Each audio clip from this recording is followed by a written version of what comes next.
కుక్కర్‌లో చికెన్ పలావ్ అందరూ చేస్తారు. అందరిలా కాకుండా కొంచెం డిఫరెంట్‌గా నా స్టైల్‌లో ఎలా చేయాలో చూపించబోతున్నాను. ఈ చికెన్ పలావ్ చేయడానికి ఆయిల్ అండ్ ఘీ హీట్ అయిన తర్వాత చెక్క, లవంగ, ఇలాచి దాంతో పాటు ఆనియన్ అండ్ పచ్చిమిర్చి ఈ విధంగా గోల్డెన్ బ్రౌన్ అయ్యేదాకా ఫ్రై చేసుకోవాలి. దాని తర్వాత 2 స్పూన్స్ జింజర్ గార్లిక్ పేస్ట్ కూడా యాడ్ చేసుకొని పచ్చి వాసన పోయేదాకా కుక్ చేసుకోవాలి. దాంతో పాటు ఇప్పుడు చికెన్ కూడా యాడ్ చేసుకొని చికెన్‌లో నుంచి వచ్చే నీళ్లు బాగా ఇంకిన తర్వాత అప్పుడు టొమాటోస్ కూడా యాడ్ చేసి ఈ విధంగా మగ్గనియ్యాలి. ఇప్పుడు కర్డ్ యాడ్ చేసుకొని కర్డ్‌తో పాటు సోంపు పౌడర్, రెడ్ చిల్లీ పౌడర్, ధనియాల పొడి, గరం మసాలా, రుచికి సరిపడంత ఉప్పు కూడా యాడ్ చేసుకొని ఒక 10 మినిట్స్ కుక్ చేసిన తర్వాత కొత్తిమీర అండ్ పుదీనా రైస్ కూడా యాడ్ చేసి ఒకసారి బాగా మిక్స్ చేసిన తర్వాత అప్పుడు వాటర్ యాడ్ చేయాలి. ఒక గ్లాస్ రైస్‌కి 1 ½ గ్లాస్ వాటర్ యాడ్ చేసుకొని 2 విజిల్స్ వచ్చేదాకా కుక్ చేసుకోవాలి. విజిల్స్ వచ్చి బాగా కుక్ అయిన తర్వాత ఒక 10 మినిట్స్ తర్వాత ఓపెన్ చేసుకుంటే మన simple and easy chicken pulao అనేది రెడీ అయిపోయింది.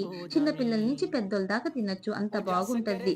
డెఫినెట్‌గా ట్రై చేసి ఎలా వచ్చిందో కామెంట్ చేయండి. మరింత రెసిపీస్ కోసం ఛానెల్‌కి సబ్స్క్రైబ్ చేయండి. Thanks for